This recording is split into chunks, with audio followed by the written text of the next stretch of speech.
बिस्मिल्लाहिर्रहमानिर्रहीम, अस्सलाम वालेकुम। नाज़रीन, गुज़िश्ता रोज ग्रेटर पार्क में पीटीएम का पावर शो हुआ। तादाद कितनी थी, इस बहस में पड़ने के बजाय सवाल ये है कि कराची, गुजरावाला, कोयटा, मुल्तान के बाद लाहौर का जलसा क्या मतलूबा नताइज हासिल हो सके? तो जवाब ये कि बड़ा शोर सुनते थे पहलू में दिल के।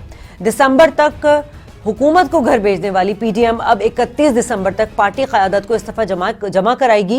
लॉन्ग मार्च के हवाले से मौलाना फजलुर रहमान और बिलावल में इत्तफाक ना हो सका और ये मामला जनवरी या फरवरी तक चला गया है। बिलावल का कहना है कि अब बातचीत का वक्त गुजर चुका है और हुकूमत को आखिरी धक्का देने के लिए हम इस्लामाबाद पहुंचेंगे।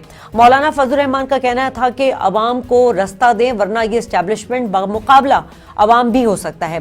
कल साबिक वजीर आजम नवाज शरीफ ने अपने खिताब में एक बार फिर कहा कि इंजीनियरिंग की फैक्ट्रियां बंद करो और फौज को मुतनाज़ा ना बनाओ। मौजूदा बहरान के जिम्मेदार सिर्फ इमरान खान नहीं बल्कि कुछ जर्नैल भी हैं। नाज़रीन, नवाज शरीफ का ये भी इस हवाले से पहला बयानिया नहीं नजर आया, बल्कि नून लीग इससे पहले भी ये बोल चुकी है कि हमारी लड़ाई इमरान हुकूमत से नहीं बल्कि उनको लाने वाले से है। इस सियासी गर्मा गर्म बयानात के दौरान हमने देखा कि इमरान खान ने सुकून किया और अपना वक्त बनी गाला में अपने कुत्तों के साथ गुजारा। तो क्या इससे ये नतीजा अखज़ किया जाए कि खान साहब ने बेहतरीन तरीके से पत्ता खेला हुआ है?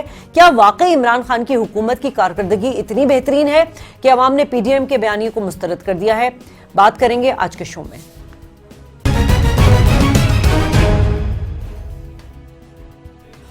वेलकम बैक नाज़रीन, प्रोग्राम का आगाज करूंगी और बड़े ही वेल नोन जर्नलिस्ट मेरे पैनल में इस वक्त शामिल हैं। जमील फारूकी स्काइप पे हमें ज्वाइन किया है, अमीर अब्बास साहब हमारे साथ टेलीफोन लाइन पे। बहुत शुक्रिया आपका दोनों का। अमीर अब्बास सर, ये बताइएगा कि कल के पीडीएम जलसे को लेकर आप क्या एक्सपेक्ट कर रहे थे? कोई बड़ा ऐलान, कोई कोई फैसला होना था, हो नहीं सका, या फिर ये सिर्फ सर्द माहौल में गर्मा गर्म तकरीरें ही रह गई? थैंक यू जी। मैं कोई बड़ा ऐलान तो नहीं एक्सपेक्ट कर रहा था, लेकिन मैं बड़ा जलसा जरूर एक्सपेक्ट कर रहा था। अच्छा। और इन्होंने बड़े जबरदस्त तरीके से हमारी तवक्कुआत पे पानी फिरा है। मैं सोच रहा था कि ये चूंकि पीएमएलएन का गढ़ है और पीडीएम का जलसा है, सिर्फ पीएमएलएन, अगर ये जो जलसा कल हुआ अगर ये सिर्फ पीएमएलएन का जलसा हो तो भी ये एक नामुनासिब जलसा, यानी छोटा जलसा था। ये तो पीडीएम का जलसा था जिसमें वो सियासी जमातें हैं कि जो माजी में मुखालिफ रही लेकिन आज उनका वोटर भी इंटैक्ट हो चुका है और आज उनकी लीडरशिप भी इंटैक्ट है। और लाहौर में पीपल्स पार्टी का भी एक वोट बैंक मौजूद है, पुराना भुट्टो साहब के जमाने का। अंदरून लाहौर में भी है, मुज़ाफाती लाहौर में भी है और पीएमएलएन का गढ़ है। मौलाना साहब बाहर से लोग लेकर आए और मैंने तो खुद वहां पे 10-12 बसें तो मैंने मौलाना साहब के लोगों की वहां देखी है। लेकिन इसके बावजूद जलसे में आप देख लें, कुछ लोग कह रहे हैं 50,000 है, कुछ 40,000 है, कुछ 70,000 है। 70-75 से ऊपर तो कोई भी बात नहीं कर रहा ना। तो अगर हम चले 70,000 भी मान लें जो ये बता रहे हैं, 75,000 मान लें आप, मैं कहता हूँ 80,000 आप कह लें होंगे लोग, तो भी ये शर्मनाक था। इनको तो कम से कम 3 से 4 लाख लोग निकालने चाहिए। मैं एक फर्क आपको बताऊं शाजिया, जिस वक्त इमरान खान साहब का जलसा हुआ था 30 अक्टूबर 2011 को, तो उस वक्त लाहौर की आबादी थी 87,88,000। जब कल इनका जलसा होगा तो लाहौर की आबादी है 1,26,00,000। इस 36 लाख की आबादी का इजाफा भी तो हुआ है ना। अगर 87 लाख की आबादी में इमरान खान के मुखालिफिन कहते हैं कि लाख लोग के 1.5 लाख लोग के, इसके बीच में तो उनके मुखालिफिन कहते हैं। उन्होंने दावा किया था उस वक्त इमरान खान साहब ने कि 6-7 लाख लोगों के, लेकिन इनके मुखालिफिन ने माना था कि लाख से 1.5 लाख के दरमियान लोग थे। तो ये जो 36 लाख की आबादी में इजाफा हुआ, इसका 1% भी अगर आ रहा तो वो 36,000 बनता था। तो अगर उनके 1.5 लाख थे तो इनके 1,86,000 तो होने चाहिए थे। तो ये इंतहाई मायूस किस्म की परफॉर्मेंस उन्होंने दिखाई। ठीक। अच्छा जमील, हमने देखा कि जो जितने जलसे पिछले हो चुके हैं, कराची में हुआ, कोयटा में हुआ, गुजरावाला में, मुल्तान में हुआ, जितना क्राउड इन्होंने जमा कर लिया था उस वक्त हम कह रहे थे शायद कोई प्रेशर बिल्डअप कर सकेंगे, लेकिन लाहौर में रह के लाहौरियों को नहीं निकाल सके। क्या नवाज शरीफ या पीडीएम के बयानिए को अवाम मुस्तरद कर चुकी? हुआ क्या आखिर? देखिए, कल के जलसे की इंपॉर्टेंस इस वजह से ज्यादा थी क्योंकि तख्त लाहौर मैटर करता है पीएमएलएन के लिए। और इस सारे जो पीडीएम की मूव है, इसमें अगर किसी ने सही तरीके से हार्ड लाइन ली थी और एक बयानिए के ऊपर, तो वो पीएमएलएन थी या मरियम नवाज शरीफ थी। और ये उनके लिए विन विन सिचुएशन होती अगर ये 2-3 लाख लोग भी लेकर आ जाते। लेकिन अब ये कहना कि 70,000 लोग थे, 60,000 लोग थे, 50,000 लोग थे, इस पे भी अगर हम नहीं जाएं तो हम ये देख लेते हैं कि उस वक्त जो लीडरशिप मौजूद थी लकड़ी के उस स्टेज के ऊपर, क्या वो मुतमईन नजर आ रही थी? उनके जो क्राउड था उससे कतई तौर पर नजर नहीं आ रही थी। और जब आप ये दावा कर चुके हों कि आपने आर या पार करना है, आपने बात कर दी थी 8 तारीख को कि आपने आर या पार करना है, तो फिर आप एक बहुत बड़ी हार्ड लाइन ले लेते हैं। आप बता देते हैं कि जी हम इतना कुछ करने वाले हैं कि आपकी सोच से बाहर होगा। लेकिन जब चीजें सामने आती हैं तो फिर राना सनाउल्लाह साहब जैसी शख्सियत का बयान आता है कि हमने ये जो जलसा कर दिया है इसको ही आर या पार समझा जाए। जी जी। अगर इसको आर या पार समझा जाए तो फिर आपने जो इस्तीफे देने की बात की है, आज से 1 महीने बाद ये कह रहे होंगे तो हमने इस्तीफे देने की बात की थी, वो तो हमने अपने कायदीन को जमा करा दिए, मतलब हो गया। तो आप अपने बयानात से खुद फिर रहे हैं, आप स्टेप बैक कर रहे हैं। तो ये बड़ी इंपॉर्टेंट ग्राउंड हो सकता था, पिच हो सकती थी पीएमएलएन के लिए, जो बड़ी बुरी तरह से उन्होंने लूज किया है। हाँ, इसके ऊपर अगर किसी को फायदा हुआ है तो वो गवर्नमेंट है। और अगर आप देखें कि बुज़दार साहब जैसी शख्सियत भी ट्वीट में ये कह देती है कि आपने जी सोशल डिस्टेंसिंग को फॉलो किया, बड़ा मजा आया हमें। और उसके बाद एक और इम्पोर्टेंट चीज कि मियां नवाज शरीफ साहब जो लंदन से बैठकर बात करते हैं और उन्होंने बड़ी हार्ड लाइन ली और उन्होंने जनरल साहब को और चीफ ऑफ आर्मी स्टाफ को बराह रास्त मुखातब किया। उनकी तकरीर के दौरान अगर कोई 600-700 बंदा भी मौजूद ना हो तो इससे बड़ा अलमिया पीएमएलएन के लिए तख्त लाहौर के अंदर, पंजाब के गढ़ यानी दिल यानी लाहौर के अंदर हो तो फिर बाकी रह क्या जाता है। It was a big disappointment. और खास तौर पर अब देखें, हम जर्नलिस्ट हैं, हमें ये भी देखना है कि अपोजिशन अगर ठीक हो रही है तो गवर्नमेंट को काम ठीक करने का सही मौका मिल जाता है आने वाले दिनों में। लेकिन अब तो एक नेगेटिव किस्म की अपोजिशन हम देख रहे हैं और अब सिर्फ बयानात और दावों और बातों की गुफ्तार रहेगी, इससे आगे कुछ नहीं होगा। मुझे तो 1-1.5 महीने के बाद भी इनके मूवमेंट के अंदर से मजीद पंक्चर होते हुए दिखाई दे रहे हैं। ठीक, शाजिया ठीक है। अमीर, हमने देखा कि कल एक तो कायदीन की बॉडी लैंग्वेज भी हमने देखी, दूसरा बहुत सारे मामले में हमें इत्तेफाक राय नजर नहीं आया। डेट भी दी गई कि लॉन्ग मार्च होगा जनवरी या फरवरी में, इस्तीफों की बात की गई कि 31 फरवरी तक जो है सब अपने अपने कायदीन को इस्तीफा जमा करा दें। मगर जो वहाँ पे दीगर जो पार्टी की क़यादत थी, आपने मेंगल साहब को देखा कि कौमी वहदत के खिलाफ उन्होंने बातें की। फिर अचकज़ई साहब ने लाहौर को टारगेट करते हुए कहा कि अंग्रेजों का साथ दिया। इस तमाम दीगर रहनुमा की तकरीर को आप किस तरह देख रहे थे? अच्छा शाहजिया, एक मैं और भी आपको बता दूं कि देखें, इन्होंने मायूसी फैलाई और इन्होंने कहा कि हम मजलूम हैं। फौज, इमरान खान और नैब मिलकर वो नवाज शरीफ को भी जो उन्होंने जेल में डाला, उन्होंने मरियम नवाज को भी जेल में डाला, उन्होंने हमजा शहबाज को जेल में डाला, शहबाज शरीफ को और फला को जेल में डाला। इनके पास एक मजलूमियत का कार्ड भी था, सिंपैथी फैक्टर भी था। लेकिन उस सिंपैथी फैक्टर के बावजूद, मजलूमियत का फैक्टर इस्तेमाल करने के बावजूद इनके पास लोग इकट्ठे थे। अच्छा, जब तक ये जलसा नहीं कर रहे थे, लाहौर का नहीं हुआ था 13 तारीख तक, तो इन्होंने एक हवा खड़ा किया हुआ था। इन्होंने एक जो है वो खौफ का हिमालय खड़ा किया हुआ था कि बस ये जलसा तो उखाड़ फेंके, बिल्कुल, ये जलसा तो इमरान खान के ताबूत में आखिरी कील होगा। और हम भी कह रहे थे कि भाई वाकई ये तो लाहौर में बस ये मरियम आ रही है, ये तो तबाही फेर देंगी पकड़ के इमरान खान की। क्योंकि इन्होंने रैलियां भी की, आप जानती हैं, इस जलसे से पहले इन्होंने बहुत मेहनत की, 10 दिन। जी, उसमें भी बड़ा क्राउड, अमीर अब्बास, उसमें भी बड़ा क्राउड आया हुआ था रैली में, आप देखें। उसमें भी बड़ा क्राउड। अच्छा, तो हम ये सोच रहे थे कि ये तो बहुत ज्यादा जो है ना, ये तो बहुत हाइप क्रिएट करती थी और ये तो इमरान खान का बस गला उखाड़ के फेंक देंगे। इमरान खान शायद कल रात मगरिब से पहले इस्तीफा दे देगा। अच्छा, वो जो उससे क्या हो रहा था कि इनकी रेटिंग अप हो रही थी, इमरान खान की रेटिंग डाउन हो रही थी, इनकी पॉपुलैरिटी बढ़ रही थी। लेकिन वो जो भरम था, वो भरम भी कल टूट गया। वो कम अज कम जो भरम बना हुआ था एक कि भाई पीडीएम बहुत खौफनाक बला का नाम है। पीडीएम जो है ये तो एक ऐसी सुर्ख आंधी की तरह ये जहां चले कि सब कुछ उड़ा कर रख देगी। बिल्कुल। अब तो लोग कह रहे हैं ये क्या पीडीएम, क्या मजा गई, ये क्या मजा गई। तो 50,000, 40,000, 60,000 बंदा इकट्ठा किया, तब तो लोग ये बात कर रहे हैं। तो वो जो भरम था वो कम से कम भरम तो रहने देते ना भाई। अच्छा, दूसरी जहां तक महमूद खान अचकज़ई की बात है, देखिए कुछ होते हैं जैसे होते हैं ना बेसुरे किस्म के गुलकार, तो कुछ बेसुरे किस्म के मुकर्रर होते जिनको, जो देखिए ना, जो आर्ट ऑफ ओरेटरी है, जो फन खिताबत है, जो लोगों का लहू गरमाना है, जो जोश खिताबत है, जो शोला बयानी है, उसका वो भी एक आर्ट है। जैसे अताउल्लाह शाह बुखारी थे, वो एक लम्हे के लिए लोगों को हंसाते थे और अगले लम्हे में वो लोगों के आंसू निकलवाते थे। बिल्कुल। फिर अगले ही लम्हे में लोगों को कहका निकलवाते थे, फिर अगले लम्हे में लोगों को रुलाते थे। ये एक फन खिताबे की एक आर्ट है। अब ये अख्तर मेंगल साहब जितने जय्यद सियासतदान है, इनके अंदर शोला बयानी, इनकी मेरा ख्याल पता नहीं किसी पुष्ट में शायद गुजरी नहीं, नजर ही नहीं गई। महमूद खान अजय जई साहब इंतहाई बेसुरे किस्म के मुकर्रर खतीब। ये जब भी बोलते हैं ये पीडीएम का भी बेड़ा गर्क करते हैं और अपने भी बेड़ा गर्क करते हैं। अब कल जो उन्होंने तकरीर की, आपके सामने लाहौरी ऑडियंस है, मैं उस स्टेज पे मौजूद था।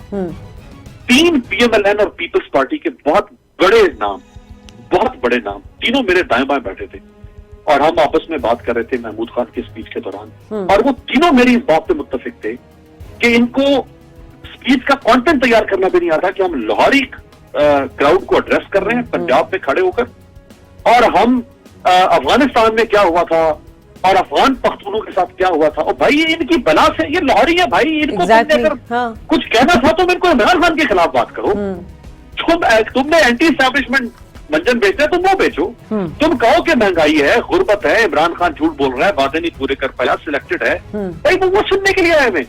तुम उनको लेके चले गए, रंजीत सिंह ने क्या किया था, वो फलानी एंग्लो सैक्सन वॉर में क्या हुआ था, इसका इनसे क्या ताल्लुक है। तो इन्होंने दरअसल पीडीएम जलसे को ड्रैग भी किया, जिसकी वजह से हुआ ये कि मरियम नवाज के स्पीच के दौरान लोगों ने जाना शुरू कर दिया। कुछ लोग बिलावल के वक्त चले गए। मौलाना के साथ हर जलसे में ज्यादती हो रही है, क्योंकि मौलाना पीडीएम के सदर हैं और प्रोटोकॉल के मुताबिक सदर की आखिरी तकरीर होती है, और आखिरी तकरीर में हर जलसे में मौलाना के साथ हाथ हो रहा है, क्योंकि लोग छोड़ के चले जाते हैं। और नवाज शरीफ साहब को तो लोगों ने ना टीवी पे सुना कैमरा की वजह से, और ना जलसे में लोगों ने सुना। तो ये जो तकारीर है, उनका कंटेंट भी बाज़-ओ-क़ात इंतहाई लायानी किस्म का होता है, और उसका दौरानिया भी इतना तवील होता है कि वो सारे जलसे को खराब करते हैं। सही। अच्छा जमील, माजी में हमने देखा है कि हर हुकूमत जो है वो हुकूमतों के खिलाफ लॉन्ग मार्च करती है, जलसे भी करती है, सब कुछ करती है, और वो एक हद तक जो है एक थ्रेट के तौर पे हुकूमत को लेती है उसको। लेकिन इस गवर्नमेंट, ये जो अपोजिशन जमातों का जो है टारगेट, वो हमने देखा है कि मुल्क की तारीख में पहली दफा जो है वो दो पावर को थ्रेट कर रही है। एक तो हुकूमत को कर रही है, दूसरा एस्टैब्लिशमेंट को कर रही है। आपको लगता है कि ये पीडीएम का आसान हदफ है? देखिए, इस पे बात करने से पहले कि ये किसके लिए कितना बड़ा थ्रेट है, ये हमें जरूर क्रिटिकली एनालाइज कर लेना चाहिए कि अगर मूव चली थी, अब उसको बहुत ज्यादा दूर ना ले जाएं, 2010 से आप शुरू कर दें। इमरान खान ने अगर धरना दिया या जलसे किए, तो उनका धरना या जलसे करने का मकसद वो 4 हल्के जिनके ऊपर उनको डाउट था कि यहाँ पर धांधली हुई है, उनके नताइज के ऊपर उनकी रिजर्वेशंस थी। उन्होंने कभी ये नहीं कहा था कि मैंने गवर्नमेंट गिरानी है। उसके बाद अगर आपको याद होगा, डॉक्टर ताहिरुल कादरी साहब ने भी मीनार पाकिस्तान पर एक जलसा किया था, तो उनके जलसे के अंदर जो मामलात थे वो सिर्फ और सिर्फ रिलेटेड थे सानिया मॉडल टाउन के हवाले से। इसके अलावा जितनी भी मूव्स डेवलप हुई हैं, उनमें से अक्सर मूव्स में से किसी ने ये नहीं कहा कि हमने गवर्नमेंट गिरानी है। ये पाकिस्तान की तारीख में, हालिया तारीख में, मैं बहुत पीछे नहीं जा रहा, हालिया तारीख में ये 11 जमातों का जो इकट्ठ हुआ है, वो सिर्फ एक बात पर, एक एजेंडे पर, 1 पॉइंट एजेंडे पर साथ खड़े हुए हैं, और वो ये था कि 2018 का पूरा इलेक्शन रिग्ड है। इमरान खान साहब इलेक्टेड नहीं, सिलेक्टेड हैं, इनको हमने घर भेजना है। इसलिए लाहौर के इस जलसे की इंपॉर्टेंस ज्यादा बनती थी। आप इससे अंदाजा लगा लीजिए कि कराची में जुनैद जमशेद शहीद के नमाज जनाजा पर लोगों की कितनी बड़ी तादाद है। हमने let's not compare it with the political activities, लेकिन फिर भी अगर क्राउड जमा करने की बात की जाती है तो जुनैद जमशेद मरहूम का नमाज जनाजा देख लीजिए, खादिम हुसैन रिजवी का देख लीजिए, अभी लास्ट अल्लामा खादिम हुसैन रिजवी साहब का नमाज जनाजा चेक कर लीजिए, उनको छोड़िए, मुमताज कादरी का नमाज जनाजा देख लीजिए। तो ये क्राउड इकट्ठा करना, ये मैसेज को दिखाना होता है कि जी हमारे पास इतने लोग हैं जो हमारी इस सारी मूव को सपोर्ट कर रहे हैं। चले वो रिलीजियस थे, उनको छोड़ देते हैं। पॉलिटिकल हब था पीएमएलएन का, यहाँ पर आपके पास वजारत आला रही है एक हद तक, आपका आपके वालिद साहब यानी मियां नवाज शरीफ साहब यहाँ से वजीर खजाना बने, उसके बाद सीएम बने, उसके बाद 3 दफा प्राइम मिनिस्टर बने हैं। तो वो क्या है कि जाग पंजाबी जाग तेरी पग नू लगी, वो क्या कहते हैं दाग शाह, कुछ इस तरह का है। आप बताइए जो पंजाबी कहाँ गया फिर अगर आप पंजाबी कार्ड को कैश करें? इससे ज्यादा अच्छा जलसा तो फिर बिलावल भुट्टो जरदारी ने वहां कराची में करके दिखा दिया, इतने बड़ा क्राउड उन्होंने इकट्ठा कर दिया। पेशावर में आप इससे बेहतर जलसा इकट्ठा कर चुके हैं। अब बात आपने की थी थ्रेट की, तो मेरे ख्याल में ये थ्रेट ना तो एस्टेब्लिशमेंट के लिए है ना गवर्नमेंट के लिए है। मैं कल के जलसे के बाद की आपको सिचुएशन बता रहा हूँ, पहले जो 5 जलसे किए हैं उनको छोड़ दें। कल के जलसे के बाद PDM itself is a threat for PDM. ये मियां नवाज शरीफ साहब ने अपने आप के लिए जो थ्रेट डेवलप किया था उसका नतीजा वो भुगत रहे हैं, और ये फिर मरियम नवाज शरीफ साहिबा भुगत रही है। मेरे ख्याल में इतना नुकसान इन बड़ों की पॉलिटिक्स से नहीं हुआ होगा जितना नुकसान मरियम नवाज शरीफ साहब के सिर्फ एक नारे की वजह से हुआ है, और उनके मुख्तलिफ जो दावे हैं जिनको वो पूरा नहीं कर पाई है, खासतौर पर आर्या पार का जो उन्होंने दावा किया था। जब आप इतनी बड़ी बात कर देते हैं ना तो उसमें से निकले कुछ ना तो पब्लिक डिसअपॉइंट भी होती है और आपका दुश्मन हंसता भी है। कल के जलसे के बाद इन्होंने थ्रेट अपने आप के लिए जनरेट किया है, गवर्नमेंट या एस्टैब्लिशमेंट के लिए नहीं किया। ठीक है, चलें, मुझे यहाँ पे ब्रेक लेना, ब्रेक के बाद गुफ्तगू के सिलसिले को आगे बढ़ाते हैं।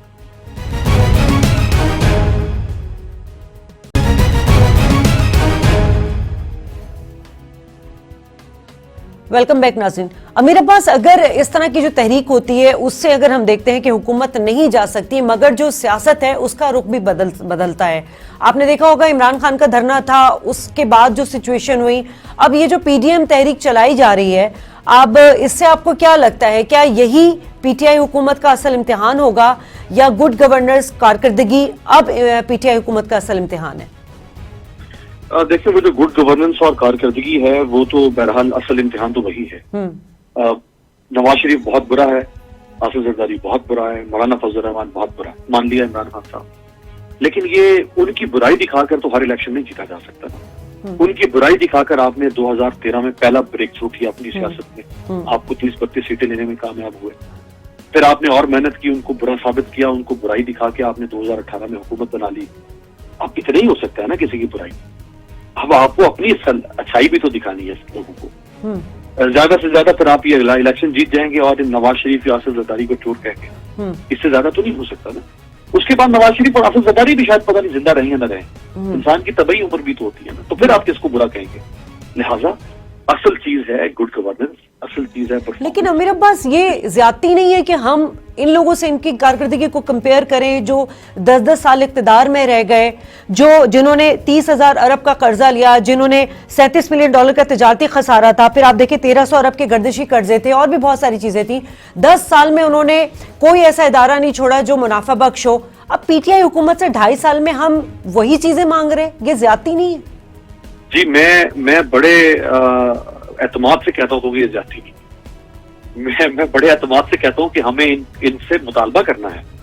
हमें इनको ये एक्सक्यूज नहीं देना कि उन्होंने 2.5 साल 10 साल ये किया, 30 साल ये किया। आपके सवाल में इकोनॉमी भी शामिल थी, आपके सवाल में गुड गवर्नेंस भी शामिल थी, आपके सवाल में इंस्टीट्यूशनल रिफॉर्म्स भी शामिल थे। हर चीज का अलग-अलग से जवाब बनता है। इकोनॉमी तो एक और चीज है ना, इकोनॉमी में तो कोई नहीं कह रहा इनको कि 2.5 साल में पाकिस्तान की इकोनॉमी को बिल्कुल ठीक कर दे, लेकिन जो इंस्टीट्यूशनल रिफॉर्म्स थे वो शुरू तो कर सकते थे या नहीं शुरू कर सकते थे। अच्छा, उस्मान बुजदार जो है, इसके लिए आपको 50 साल चाहिए इसको तब्दील करने के लिए। ये जो महमूद खान है वजीर आला खैबर पख्तूनख्वा, इन दोनों ने जो तबाही बर्पा की हुई है, नालायकी और नहली की, इनको हटाने के लिए आपको IMF चाहिए, इनको हटाने के लिए आपको 2/3 अक्सरियत चाहिए असेंबली के अंदर। हम क्यों ये नहीं मानने को तैयार कि इमरान खान खुद इनकॉम्पिटेंस दिखा रहा है भाई? हम इमरान खान की इनकॉम्पिटेंस का जवाब ढूंढ रहे हैं कि भाई 2 साल हुए। अच्छा, शुरू में कहते थे अभी तो 6 माह हुए हैं, आप 30 साल से मुकाबला कर रहे हैं। फिर कहा 1 साल हो गया, अभी आप 30 साल से मुकाबला करें। इसको 50 साल भी हो जाएंगे ना, आप लोग यही कहते रहेंगे सब मिलकर कि जिसको तो इसके 50 साल हो गए, आप उससे 30 साल से, ये उनके 30 से आगे निकल जाएगा, फिर भी ये कहते रहेंगे। अब जो गवर्नेंस है शौकत शाजिया पूरी दुनिया में, ये अब री इन्वेंटिंग द व्हील जिसे कहते हैं ना, पहिया दोबारा से इजाद करना। गवर्नेंस के कुछ यानी बड़े लिखे किस्म के फॉर्मूले बने हैं कि आपने कैसे गवर्न करना, आपने इंस्टीट्यूशन को रिफॉर्म कैसे करना। इसके लिए आपको पहिया इजाद नहीं करना।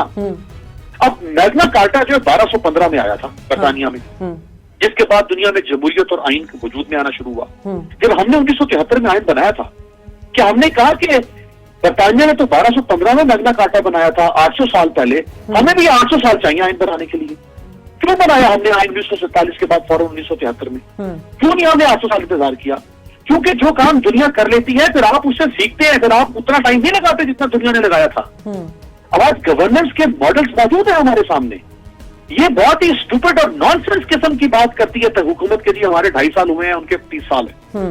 अच्छा, अब इनके खैबर पख्तूनख्वा में कितने साल हो गए? सेकंड टेन्योर है उनका, 8वां साल है। ये जो 7 लोग गए अभी वहां पे ऑक्सीजन ना मिलने, वो तो अजीब बात करते हैं। वो कहते हैं हमने तो एग्जाम्पल सेट की है कारकर्दगी की केपीके में। ढिटाई की, बेशर्मी और ढिटाई की तो कोई लिमिट नहीं है ना। वो दुनिया में बिल्कुल, अगर आप तय कर लें कि मैंने बेशर्म होना है, मैं अगर ये तय कर लूं कि मैंने ढीठ बेशर्म बेहया होना है, तो उसकी तो लिमिट नहीं है। फिर आप मुझे कर लें, शर्म दिला दें, जितना मुझे आपने शर्म दिला दें, मेरी ढिटाई को चैलेंज करें, मैं नहीं, ठीक हूं मैं। अब 7, अच्छा ये भी इंशाल्लाह ये अगले 3 साल के बाद खैबर पख्तूनख्वा में 10 साल हो जाएंगे, और पंजाब में शहबाज शरीफ के भी 10 साल थे, इनके भी 10 साल। फिर तो नहीं आप ये कहेंगे ना कोई भी कि उसके 10 साल थे, इनके अभी तो 2 साल हुए। सही। तो ये आर्गुमेंट जो है ना, ये आर्गुमेंट हुकूमत का जो है, ये बहुत ही पैथेटिक आर्गुमेंट है, सॉरी टू से। ठीक है जमील, ये बताएं कि फिरदौस आशिक अवान को उन्होंने फिर दोबारा पंजाब में वजीर इत्तलात लगा दिया, और इमरान खान साहब का कहना यह है कि एक्टिव हो गई है बहुत ज्यादा, बड़े अच्छे स्टेटमेंट दे रही हैं ये पंजाब की वजीर इत्तलात लग के। उधर शेख रशीद को वजीर दाखिला बना दिया जाता है, जो हमारी तबाही रेलवे के उसमें हो चुकी है। मतलब ये इमरान खान साहब जो पहले हमें नजर आते थे, जो स्टेटमेंट देते थे, फिर कहते थे कि मैं और लोग कहां से लेकर आऊं, क्या इनको ये सब चीजें पहले नहीं पता थी? और शेख रशीद के आने के बाद हमारी इंटीरियर मिनिस्ट्री में क्या रॉकेट साइंस हो जाएगा? क्यों इस तरह की रद्दोबदल की जा रही थी? अच्छा, सबसे पहली बात तो ये है कि पीडीएम के जलसों की नाकामी प्राइम मिनिस्टर पाकिस्तान इमरान खान और पाकिस्तान तहरीक इंसाफ की गवर्नेंस के हवाले से कोई क्लीन चिट नहीं है कि अगर पीडीएम अपने जलसों में नाकाम होती है तो प्राइम मिनिस्टर पाकिस्तान इमरान खान के लिए रास्ते बिल्कुल सीधे सीधे हैं, और जो कर रहे हैं वो ठीक कर रहे हैं। अमीर अब्बास ने बिल्कुल ठीक कहा है। आप देखिए ना कि एक बंदा जो मंशूर लेकर आया कि हमने चेंज लाना है, बंदा इस मंशूर के ऊपर आया कि हमने रिफॉर्म्स करने हैं, चाहे वो इलेक्टोरल हो, ब्यूरोक्रेटिक हो, या फिर दीगर हेल्थ के मामला में, एजुकेशन के मामला में। अब एक बंदा 100 दिन की परफॉर्मेंस के ऊपर पहले दिन कह चुका है कि मेरे 100 दिन के बाद मुझसे परफॉर्मेंस लीजिएगा, मुझसे आप मुझे चेक कर सकते हैं कि मैंने कहाँ परफॉर्म किया है। तो 2.5 साल के अंदर आप और हम सिर्फ ये देख रहे हैं कि हर 3 महीने के बाद इसकी टोपी उसके सर, उसकी टोपी इसके सर। 3 से 4 महीने नहीं लगते हैं, बंदा तब्दील हो जाता है। और मैं तो हैरान हूं कि एक शख्स जो 15वीं वजारत लेने का दावा कर रहा है, क्या वो उस करप्ट एलीट के साथ गवर्नमेंट का हिस्सा नहीं रहा है, जिसको खान साहब खुद कहते रहे कि मैं तो इसको अपना चपरासी भी ना रखूं, अब वजीर दाखिला बना दिया। और वो खास जिनके बारे में अभी तस्करा भी छिड़ा हुआ है कि फिरदौस आशिक अवान साहिबा, फिरदौस आशिक अवान साहिबा को जब हटाया था तो उनके ऊपर इल्जाम क्या थे? आपको पता है, आपको तो पता ही होगा ना कि इल्जाम थे कि वो करप्ट हैं, करप्शन की इख्तियारात लेने में और उनके पैसे लेने में उन्होंने बहुत खुर्द-बुर्द किया। अब वो ठीक हो गई हैं। तो ये सारी चीजें हैं, ये एम्बिगुअस किस्म की चीजें हैं, और हमें कोई पॉजिटिव वे नजर नहीं आती। खान साहब के 2.5 साल के अंदर कम से कम हमें बेसिक इनिशिएटिव के ऊपर पहला कदम लिया जाता हुआ तो नजर आता ना, वो भी नहीं लिया गया। तो आप रिफॉर्म्स तो खाक देखेंगे, बीआरटी को देख लें, बीआरटी को प्रोजेक्ट नया पाकिस्तान से कंपेयर कर लें, आपको 6.5 साल की जो परफॉर्मेंस है ना, उसका निचोड़ नजर आ जाएगा। यानी किसी से ब्रिज नहीं बन रहे, अंडर पासेस नहीं बन रहे, उनकी लेंथ और विड्थ सही मैनेज नहीं हो रही। तो नया पाकिस्तान अगर आप 5 साल या 10 साल बाद भी इनसे पूछेंगे तो इनका रोना पीटना यही होगा कि पिछलों को तो आपने 40 साल दिए, हमसे आप 5 साल में परफॉर्मेंस मांग रहे हैं। तो मैं तो बड़ा डिसअपॉइंटमेंट फैक्टर को मद्देनजर रखते हुए बड़ा डिसअपॉइंट नहीं। आप ही डिसअपॉइंट नहीं है अमीर अब्बास, एक आम आदमी भी बहुत डिसअपॉइंट है, क्योंकि पीडीएम जब बनाई गई थी, या जिस तरह के बयानात आते थे इनके कायदीन के कि ये अवाम बेरोजगारी महंगाई से तंग आ चुके हैं, हम उनकी आवाज है वो नवाज शरीफ की तरफ देख रहे हैं। अब बिलावल ने कहा कि बातचीत नहीं होगी। ऐसा कतई नहीं है। इनकी जंग इक्तदार की जंग है। चाहे वो लोग गवर्नमेंट में बैठे हैं तो वो भी इक्तदार के लिए लड़ रहे हैं, चाहे पीडीएम में बैठे हैं तो वो भी इक्तदार के लिए लड़ रहे हैं। आपकी खाम ख्याली है कि पब्लिक के लिए इकट्ठे हुए हैं। अगर पब्लिक के लिए इन्होंने कुछ करना होता ना तो ये अपने रात के हवाले से इतने नारे बुलंद ना कर रहे होते। आप मुझे बताएं कितने पीडीएम के लोगों ने बात की है कि बेरोजगारी कितनी बढ़ गई है। ये तो बिल्कुल हाँ। वोट को इज्जत दो का मामला चल रहा है। हाँ। मुझे क्यों निकाला के ऊपर रो रहे हैं और क्या कर रहे हैं ये लोग। ठीक है, अब मेरा पास मैं यही सवाल आपके पास रखना चाहती हूँ कि आम आदमी का तो कुछ भी बदलने वाला नहीं, उसको तो जो हालात फेस कर रहा था उसी तरह करता रहेगा। अब ये जो बिलावल ने, अभी तो इमरान खान साहब ने कहा कि आए जी बैठे हैं असेंबली में बातचीत करते हैं, बिलावल ने कहा बातचीत का वक्त खत्म हो चुका है, तो क्या ये डेडलॉक पैदा करके हुकूमत को मफलूज करना चाहते हैं? ये जो 31 दिसंबर की डेडलाइन दी हुई है कि इस्तीफे जमा करा लें, फिर ये लॉन्ग मार्च अगले साल जो होगा, तो ये इसी तरह ही चलता रहेगा? कुछ अवाम की भलाई के लिए लोग पार्लियामान में नहीं जाएंगे? लेकिन मेरा ख्याल है इनको बड़ी शिद्दत से ये एहसास हो रहा है कि हम हुकूमत गिराने चले थे, हुकूमत तो गिरने रही। हाँ। और हुकूमत के अभी 3.25 साल बाकी हैं। तो हमने जो लोगों की एनर्जी, पैसा, देखे ना जलसे के ऊपर पैसा खर्च होता है, लाखों रुपए करोड़ों रुपए खर्च होते हैं, फिर आप लोगों को बार बार इकट्ठा करते हैं। अब ऐसा नहीं है, अगर आज जलसा आपने किया है लाहौर में तो अब आप ये सोच सकते हैं कि आप 2 महीने के बाद फिर लाहौरियों से कहें कि हम जलसा कर रहे हैं, वो आएंगे? 2 महीने के बाद फिर आप कहें हम जलसा कर रहे हैं, आएंगे? नहीं आएंगे लोग। तो इनको ये एहसास हो रहा है कि हमने ये काम आखिरी साल में करना था जो हमने 3 साल पहले शुरू कर दिया। अब हम हुकूमत तो जान ही रही, तो अब ये जो मोमेंटम है, ये 3 साल तक अब मोमेंटम हम कैसे बरकरार रखें? अब ये जलसे और ये जो तहरीक है ये इनके गले की हड्डी बन गई है। ये ना उगली जा रही है इनसे, ना निकली जा रही है। ना तो ये इमरान खान को गिरा सकेंगे अभी तक, ना ही ये 3 साल तक अब जलसों को मेंटेन करेंगे। अब अगर ये जलसे रोक देते हैं, लॉन्ग मार्च नहीं करते, तहरीक रोकते हैं, तो लोग कहेंगे इनकी तो ठुस हो गई। ये तो चले थे गिराने के लिए हुकूमत, और इनसे तो 6 महीने में इनका स्टैमिना खत्म हो गया। इसका इनको फॉल बैक होगा इलेक्शन के अंदर भी 2023 में। अगर इमरान खान वैसे ना भी जीत रहा होगा तो वो इनकी वजह से जीत जाएगा। लिहाजा ये बुरी तरह से फंस गए हैं। इनको चाहिए था कि ये सारा काम जो है वो आखिरी साल में लेके जाते हैं, आखिरी साल में करते हैं, जो इन्होंने अब शुरू कर दिया। ठीक है, अच्छा जमील, अब देख रहे हैं मार्च में सेनेट के इलेक्शन भी होने वाले हैं। पीडीएम की एक कोशिश थी कि वो इस इलेक्शन से पहले जो है वो इस्तीफे जमा करा दें और ये सारा कुछ कर लें ताकि जो इलेक्शन से कबल ही वो इस निज़ाम को जो है वो मुअत्तल कर दें। अब हम देख रहे हैं कि पीपल्स पार्टी जो है इस्तीफों के मामले में मुत्तफिक नजर नहीं आ रही थी हमें। अब क्या लगता है आपको, सेनेट के इलेक्शन का किस रुख पे जाएंगे? गवर्नमेंट इस पे बहुत सारी चीजें अपने हाथ में ले जाएगी और सेनेट का इलेक्शन के बाद बहुत सारी चीजें डिसाइड हो जाएंगी। गवर्नमेंट के लिए कोई बहुत बड़ा चैलेंज नहीं है, ये मैं आपको बता दूं। ना तो गवर्नमेंट जाएगी इससे, ना ही सेनेट के इलेक्शन में गवर्नमेंट को कोई नाकामी होगी। इलेक्टोरल रिफॉर्म्स के मामले के ऊपर जो बात करते हैं कि हम शो ऑफ हैंड की बात करेंगे और अपोजिशन को साथ मिला लेंगे, तो अपोजिशन से जब इन्होंने एक बात के ऊपर हार्ड लाइन ले ली है कि एनआरओ नहीं देना, तो अपोजिशन कभी इनके साथ नहीं बैठेगी। और एक और बात जो बड़ी इंपॉर्टेंट है वो ये कि जलसा पीडीएम का तो नाकाम हो गया लाहौर वाला। क्या इमरान खान साहब अगर आज मीनार पाकिस्तान पर जलसा करें तो इतने लोग इकट्ठे कर लेंगे? मेरा नहीं ख्याल। पब्लिक इतनी बेवकूफ नहीं है। पब्लिक इमरान खान साहब के साथ 2018 में या 2011 में अगर खड़ी थी तो उसकी रीजन थी। उसकी रीजन ये थी कि उनको करप्ट एलीट से जान छुड़ानी थी। अब 2.5 साल में पब्लिक के साथ जो हुआ है ना, तो अगर आज इमरान खान साहब ग्रेटर इकबाल पार्क भरने के लिए कोई सही करें गवर्नमेंट में होने के बावजूद, तो उतनी बड़ी तादाद में लोग नहीं निकलेंगे। ये मेरी पर्सनल राय है, इस पे कोई इख्तलाफ भी कर सकता है। खान साहब का होगा कैरिज्मा, जरूर होगा, लेकिन खान साहब ने अपने यू टर्न से और अपनी बैड गवर्नेंस से भी लोगों को दिखा दिया है कि हम 2.5 साल में कुछ नहीं कर पाए। और ये वही खान साहब हैं जो कहते थे कि 100 रोज में मुझसे एहतसाब करवाइएगा, 3 साल के अंदर आप मुझसे चीजें लीजिएगा, आप मुझसे लाखों घर और करोड़ों नौकरियां लीजिएगा। अब वही खान साहब आप कहते हैं कि 2.5 साल में मेरे पास कोई जादू का चराग या स्विच तो नहीं है कि मैं नया पाकिस्तान बना दूं। तो जब आप इतने बड़े लेवल पर जाकर यू टर्न लेते हैं, जब आप ये कहते हैं, पीआईए के सरबराह को तब्दील करने की जब बात आई थी ना शाजिया खान, तो prime minister of Pakistan Imran Khan साहब ने क्या कहा था? कहते यार कि मैं एक सरबराह को अगर मैं हटा देता हूँ तो 3 साल में वो क्या परफॉर्म कर पाएगा, 4 साल में उसको तो लगा के रखना चाहिए ताकि वो इदारे को सही तरह से। लेकिन जमील, पब्लिक के पास ऑप्शन भी क्या है? इतने आजमाए हुए को आजमाया हुआ है, ऑप्शन क्या है अब अगर पब्लिक के पास? देखिए पब्लिक के पास ऑप्शन कोई नहीं है, और जिनके ऊपर इल्जामात हैं कि वो लेकर आते हैं तो उनके पास भी ऑप्शन कोई नहीं है। मेरे ख्याल से खान साहब को 5 साल मुकम्मल कर लेने देने चाहिए। जब 5 साल मुकम्मल हो चुके होंगे ना, तो पब्लिक भी सही तरह से उनसे जवाब लेने की पोजीशन में होगी और वोट की सूरत में आगे बता सकेगी क्या चाहिए उनको। और जिन इदारों के ऊपर इल्जामात हैं मुख्तदर कुव्वतों के ऊपर के वो लेके आते हैं, तो उनके पास भी जवाब होगा कि भी अब हम करें तो क्या करें, हमारे पास नेक्स्ट ऑप्शन क्या होना चाहिए।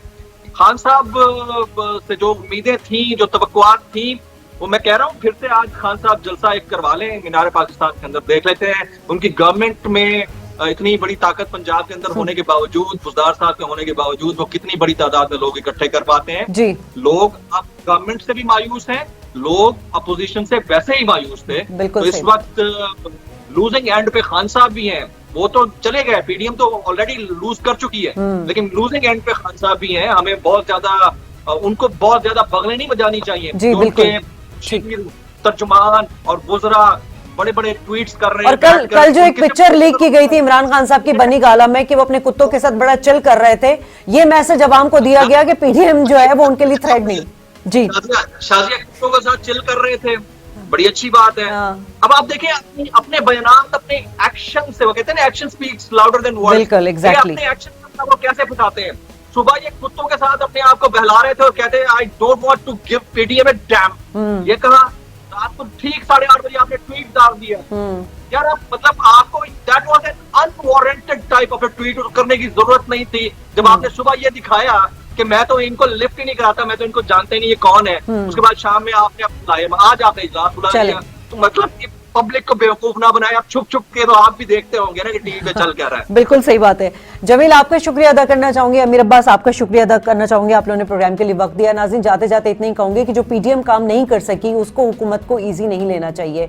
अगर ईजी ले भी लिया है तो पब्लिक को तो कभी भी ईजी नहीं ले, क्योंकि पब्लिक जो होती है वो जब अपना फैसला देगी तो फिर आपके लिए कहीं जाने का मौका नहीं मिलेगा, क्योंकि ज़बान खल्क को नकारा खुदा समझना चाहिए।